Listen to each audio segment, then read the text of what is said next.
अस्सलाम वालेकुम। हम स्टार्ट करते हैं chapter number 4 of your book excel which is actually communicable disease. उसका थोड़ा सा इंट्रोडक्शन है आपकी बुक में और उसमें से कुछ डेफिनेशंस हैं जो एमसीक्यू पॉइंट ऑफ व्यू से, वाइवा के पॉइंट ऑफ व्यू से और शॉर्ट क्वेश्चन आंसर्स के पॉइंट ऑफ व्यू से ज़्यादा इंपॉर्टेंट है। तो first of all there is a definitions के जिसमें सबसे पहले डेफिनेशन लिखी हुई है व्हाट इज़ इन्फेक्शन। इन्फेक्शन क्या होता है कि जब कोई भी ऑर्गेनिज्म हमारी बॉडी में आता है और मल्टीप्लाई करना शुरू हो जाता है, इसको हम इन्फेक्शन कहते हैं। Entry development of the entry and development or multiplication of an infectious agent in the body of man or animals, it is termed as infection. Then is a term infestation. Infestation क्या होती है, जैसे आपको ये नज़र आ रही है, this is actually the लाइस जिसको हम पैरासाइट भी कहते हैं, जो हमारी बॉडी के मतलब सर में जुएँ होती हैं सिंपल वर्ड्स में। तो उसको हम कहते हैं कि जो जो भी पैरासाइट जो होगा, जो लॉज करेगा, डेवलप करेगा और रिप्रोड्यूस करेगा, ठीक है, कहाँ पर, on the surface of the body और क्लॉथिंग या कपड़ों के ऊपर। जैसे फॉर एग्जांपल लाइस है या माइट है। तो इसमें क्या होता है कि कंटामिनेशन, नो डेवलपमेंट नेसेसरीली। आगे हम एक वर्ड पढ़ेंगे कंटामिनेशन, उसमें डेवलपमेंट नहीं हो रही होगी, लेकिन उसमें भी पैरासाइट होगा, लेकिन वो डेवलप नहीं कर रहा होगा, ठीक है। लेकिन इन्फेस्टेशन में क्या होता है कि वो रह भी रहे होते हैं सरफेस ऑफ द बॉडी में या क्लॉथिंग पे, और वहाँ पे रिप्रोड्यूस भी कर रहे होते हैं, डेवलप भी कर रहे होते हैं। So this is termed as infestation. Then is a term contamination. जैसे आपको चीज़ें नज़र आ रही हैं, हमारी बेड्स वगैरह, हमारी ये जो होती हैं ड्रेसिंग्स होती हैं या सर्जिकली कोई भी इंस्ट्रूमेंट्स होते हैं, लाइक टॉयज़ होते हैं, लाइक फूड होता है हमारा, मिल्क होता है, वाटर होता है, ये सारे अगर इनके ऊपर इनके अंदर इन्फेक्शियस एजेंट होगा, ठीक है, तो उसकी वजह से उसको हम कहेंगे, प्रेजेंस ऑफ इन्फेक्शियस एजेंट को हम कहेंगे कंटामिनेशन। इन्फेस्टेशन में भी यही था, लेकिन वहाँ पे वो डेवलप कर रहा था ना और मल्टीप्लाई कर रहा था, लेकिन कंटामिनेशन में वो प्रेजेंट तो होगा, लेकिन वहाँ पे जो है डेवलप नहीं कर रहा होगा, बस वहाँ पे प्रेजेंट होगा। उसके बाद टर्म आती है पोल्यूशन। क्या होता है pollution? It is the presence of offensive not necessarily infectious matter, ठीक है, कि ज़रूरी नहीं है पोल्यूशन में कि इन्फेक्शियस मैटर ही हो, लेकिन यह कि ऑफेंसिव मैटर होता है। तो ऑफेंसिव क्या हो सकता है? फॉर एग्जांपल पानी के अंदर कार्बन डाइऑक्साइड आ गई है, तो ये कोई इन्फेक्शियस मटेरियल तो नहीं है ना, लेकिन ये ऑफेंसिव है, ठीक है। तो पोल्यूशन क्या है? Pollution is just the offensive, कोई भी चीज़ आ जाती है इसमें, जो मेन वर्ड है दैट इज़ ऑफेंसिव, कि presence of offensive not necessarily the infectious matter in the substance है, ठीक है, matter in the substance. Then is a term infectious disease. Infectious disease क्या होती है कि जो क्लिनिकली मैनिफेस्ट करती है, किसी भी डिज़ीज़ की जो क्लिनिकल मैनिफेस्टेशन आ जाती है ना, फॉर एग्जांपल किसी को कॉलेरा हुआ है, तो उसकी अगर क्लिनिकल मैनिफेस्टेशंस आना शुरू हो जाती हैं, लाइक उसको ये डायरिया वगैरह स्टार्ट हो जाता है, तो ये क्लिनिकल मैनिफेस्टेशन होती है डिज़ीज़ की ऑफ द मैन और animal resulting from an infection, तो उसको हम कहते हैं this is the infectious disease, ठीक है। ज़रूरी नहीं है कि ये कम्युनिकेबल हो, लेकिन ये है कि ये बस क्लिनिकली अपने आप को मैनिफेस्ट करेगी, तो उसको हम इन्फेक्शियस डिजीज़ कहेंगे। फिर थ्री टर्म्स आती हैं, एपिडेमिक, एंडेमिक और पैंडेमिक, ठीक है। एंडेमिक क्या होती है? जैसे आपको ये वर्ल्ड में कुछ कुछ जगहों पे जो है ना, एक एरिया में लोकलाइज्ड डिजीज़ मिल रही है, दिस इज़ एंडेमिक। जो क्या होती है कि प्रेजेंट होती है कॉन्टीन्यूसली, थोड़ी थोड़ी अमाउंट में प्रेजेंट होती है different regions of the world में। एपिडेमिक क्या होती है कि एक जगह पे एकदम से जो वो डिज़ीज़ थी, वो एक एरिया में एकदम से उसकी फ्रीक्वेंसी ज़्यादा हो गई, जो पहले थोड़ी सी थी, ठीक है। और पैंडेमिक क्या होती है? जिसमें पूरी दुनिया जो है वो डिज़ीज़ में इन्वॉल्व हो जाती है।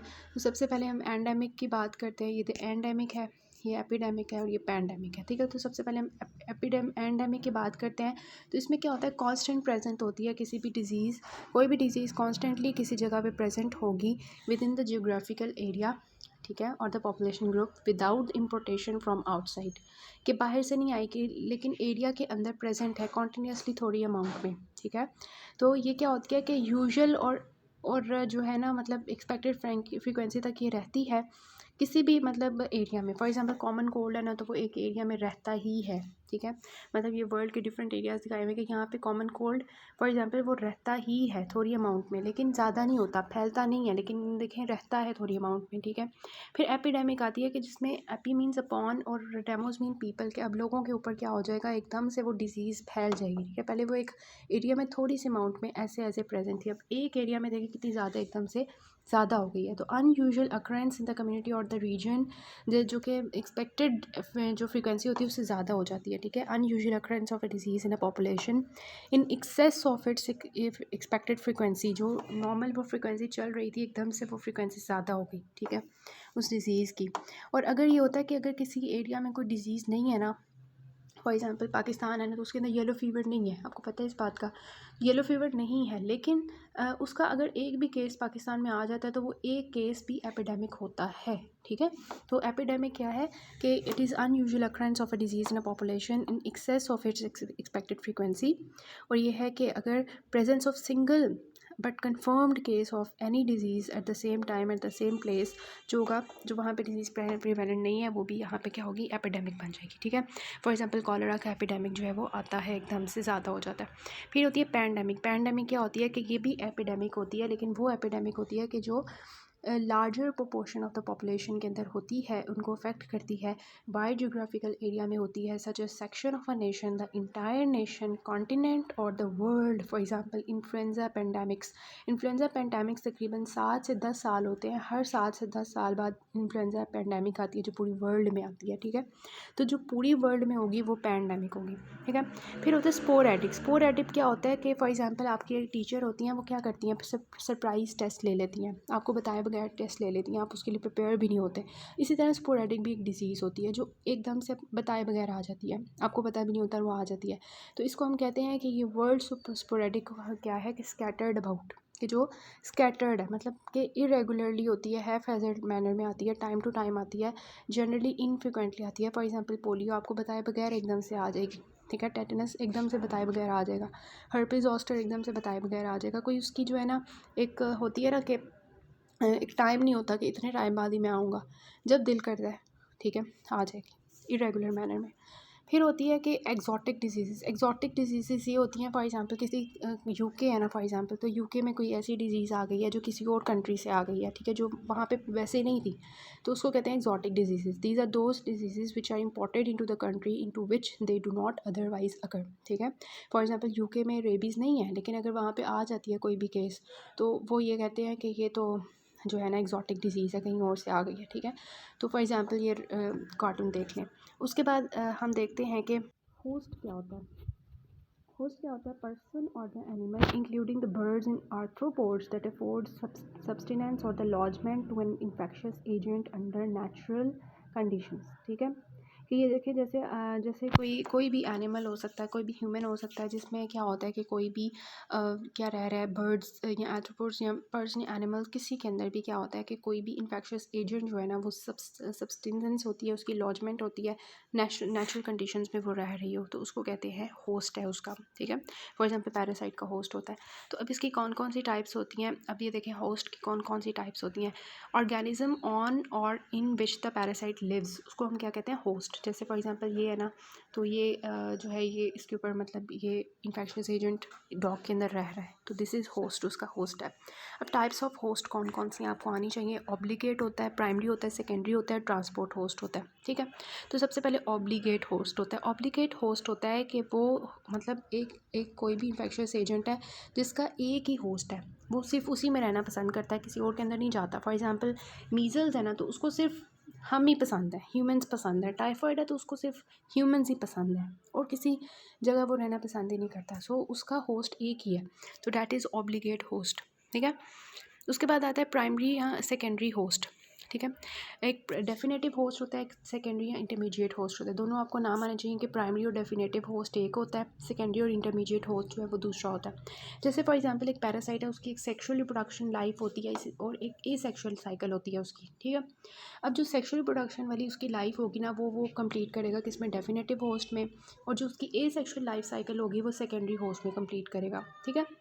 तो organism in which the parasite reaches maturity and sexually reproduction करता है, उसको हम डेफिनेटिव या प्राइमरी होस्ट कहते हैं। और सेकेंडरी होस्ट क्या होता है, जिसमें वो पैरासाइट अपनी एसेक्सुअल स्टेज गुजारा होता है, उसको हम सेकेंडरी स्टेज कहते हैं। फॉर एग्जांपल मलेरिया जो है वो अगर मैन में हो तो वो उसकी सेकेंडरी होस्ट है, ठीक है। और उसका जो सेक्शुअल रिप्रोडक्शन वाला होगा वो कोई और होगा, ठीक है। तो इस तरह से इसकी जो है आता है होस्ट। और होस्ट की जो चौथी टाइप है वो ट्रांसपोर्ट होस्ट है।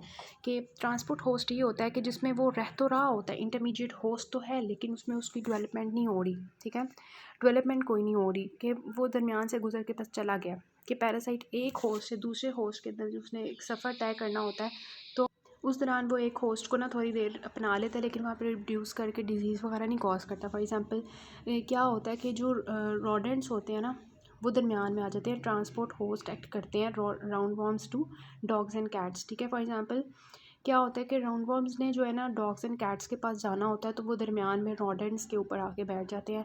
राउंड वॉर्म्स थोड़ी देर के लिए एक ट्रांसपोर्ट होस्ट ले लेते हैं, लेकिन उसके अंदर रिप्रोड्यूस नहीं कर रहे होते। So these are transport host. तो कौन कौन से होस्ट हो गए? Obligate, primary, secondary and transport. ठीक है, प्राइमरी को हम डेफिनेटिव होस्ट भी कहते हैं और सेकेंडरी को हम इंटरमीडिएट होस्ट भी कहते हैं।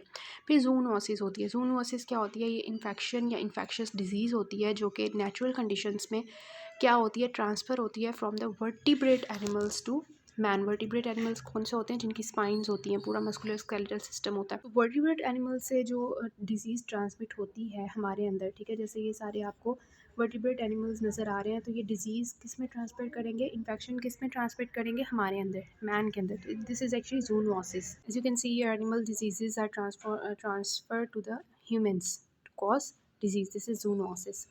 जूनोटिक डिजीज़ 3 तरह की होती हैं, एंथ्रोपोजूनोसिस, जू एंथ्रोपोनोसिस और एम्फीजीनोसिस। ठीक है, जू में क्या होता है कि जू जो होती है ना वो एनिमल्स से ह्यूमंस में जाती है, और एंथ्रो जो होती है ना वो ह्यूमंस से एनिमल्स की तरफ जाती है। ठीक है, तो जो अच्छा ये जो है ना जूम एंथ्रोपोनोसिस और एम्फी जो होगी ना वो दोनों में ऐसे ट्रांसफर हो रही होगी। ठीक है, अब देखिए फॉर एग्जांपल अब आता है एनजोटिक और एपिजोटिक। हमने देखा था ना एंडेमिक और एपिडेमिक। एंडेमिक क्या थी? जो एक एरिया में हो रही थी। एपिडेमिक क्या थी? जो फैल गई थी। ठीक है, तो जो एनिमल्स की जो डिजीज़ उनके अंदर एनिमल्स के दरमियान ही चलती रहती हैं ना, घूमती रहती हैं, साइकिल करती रहती हैं, उनको हम एनजोटिक साइकिल कहते हैं। जब वो वहाँ से ह्यूमंस में ट्रांसफ़र कर जाती हैं तो उसको हम एपिजोटिक कहते हैं। तो एपिजोटिक क्या होती है? आउटब्रेक या epidemic of a disease in animal population, जो कि ऐसी हो कि जिसकी वजह से ह्यूमंस के अंदर आ सके, उसको हम एपिजोटिक डिजीज़ कहते हैं। और वो डिजीज़ वो इंडेमिक्स जो कि कॉमनली एनिमल्स में हो रही होती हैं उनको हम इंजोटिक डिजीज़ कहते हैं। ठीक हो गया। जैसे फॉर एग्जांपल एपिजोटिक क्या है कि आउटब्रेक ऑफ डिजीज़ जो कि एनिमल पॉपुलेशन में आउटब्रेक आई होती है उसको हम एपिजोटिक कहते हैं। For example rabies, anthrax, brucellosis, influenza, Q fever, ये सारे एनिमल्स के अंदर आउटब्रेक आई होती है तो इसको हम एपिजोटिक कहते हैं।